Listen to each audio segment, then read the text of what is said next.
আসসালামু আলাইকুম, সবাই কেমন আছেন? হাফিজা কিচেন ব্লগে আপনাদের সবাইকে স্বাগত। আজকে আমি বাচ্চাদের জন্য বিকেলের ব্রেকফাস্ট কীভাবে বানিয়েছি দেখুন। আমি এখানে নিয়েছি 2 প্যাকেট নুডলস নিয়েছি, 1 প্যাকেট নিয়েছি ইপি নুডলস আর নিয়েছি চাউমিন। দুটোকে মিক্স করে আমি বাচ্চাকে বানিয়ে দেবো এরকম লাইট খাবার। তো নিয়েছি এর জন্য মশলা তেমন কিছুই নিইনি, ম্যাগি মশলা নিয়েছি আর ইপি নুডলসের যে মশলাটা থাকে প্যাকেটের ভিতরে সেটা নিয়েছি, আর নিয়েছি চাউমিনের যে লবণটা থাকে সেটা নিয়েছি। এবার আমি গ্যাস অন করে নেব। অন করার পর একটা পাত্রে জল নিয়ে গ্যাসের উপরে বসিয়ে দেব।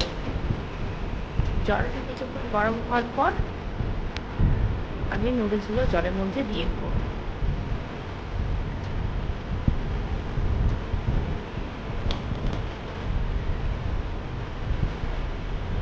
জলটা গরম হয়ে গেছে অনেকটা, মশলা দিয়ে দেবো।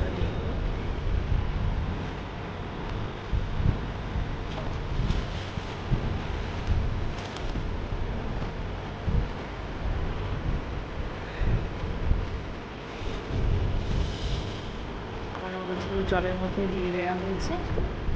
এবার নুডলসগুলো একটু ভালোভাবে সেদ্ধ করে দেবো।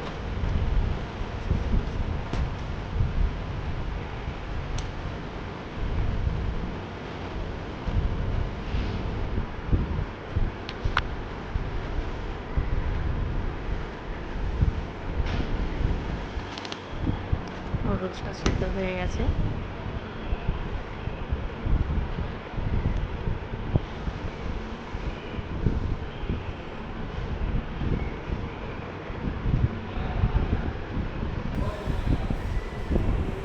দেখুন কত সুন্দরভাবে সিদ্ধ হয়েছে।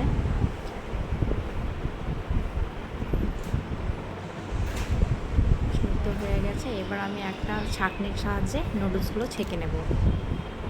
আমি একটা ছাঁকনি নিয়ে নিয়েছি, এর মধ্যে নুডলসগুলো ঢেলে দেব। আর আমি কিছুটা ঠান্ডা জল নুডলসের উপরে দিয়ে দেবো, যাতে নুডলসগুলো একের সঙ্গে আর একটা লেগে না যায়, একদম ঝরঝরে যেন হয়। তো এবার আমি কি করব, একটা প্যানে একটু তেল দেব।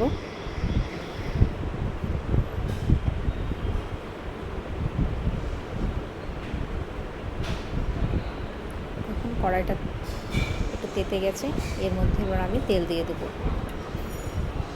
আমি দিয়েছি সর্ষের তেল, আপনারা এটা সাদা তেল দিয়েও করতে পারেন।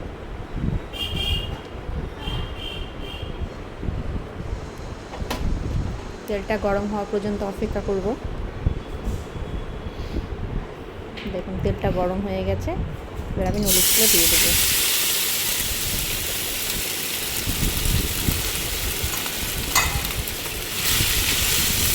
একটু নেড়ে দেবো এবং যে মশলা, ম্যাজিক মশলা আছে, সেই ম্যাজিক মশলা আমি এই নুডলসের মধ্যে দিয়ে দেবো।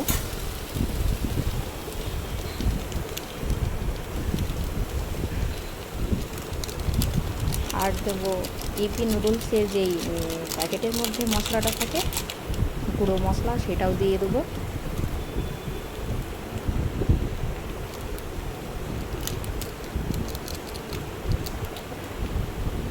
আর দেবো চাউমিনের যে লবণটা আছে সেটাও দিয়ে দেবো।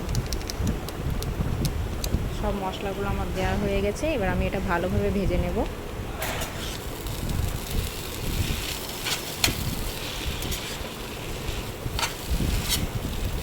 দেখুন আমার ভালোভাবে ভাজা হয়ে গেছে, কত সুন্দর হয়েছে, ঝরঝরে হয়েছে, একটার সঙ্গে আর একটা লেগে যায়নি।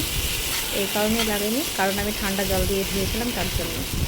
আপনারা যখন বাচ্চাদের জন্য করবেন, ঠান্ডা জল দিয়ে একটু ধুয়ে নেবেন, তাহলে একটার সঙ্গে আর একটা গায়ে লেগে যাবে না। একদম লাইট খাবার, বাচ্চাদের জন্য খুবই ভালো। দেখুন কত সুন্দর কালার এসছে, আর দেখুন কত ঝরঝরে, একদম একটা একটা গরম গরম। আপনাদের যদি ভিডিওটা ভালো লাগে তো অবশ্যই লাইক করবেন, কমেন্ট করবেন আর সাবস্ক্রাইব অবশ্যই করবেন।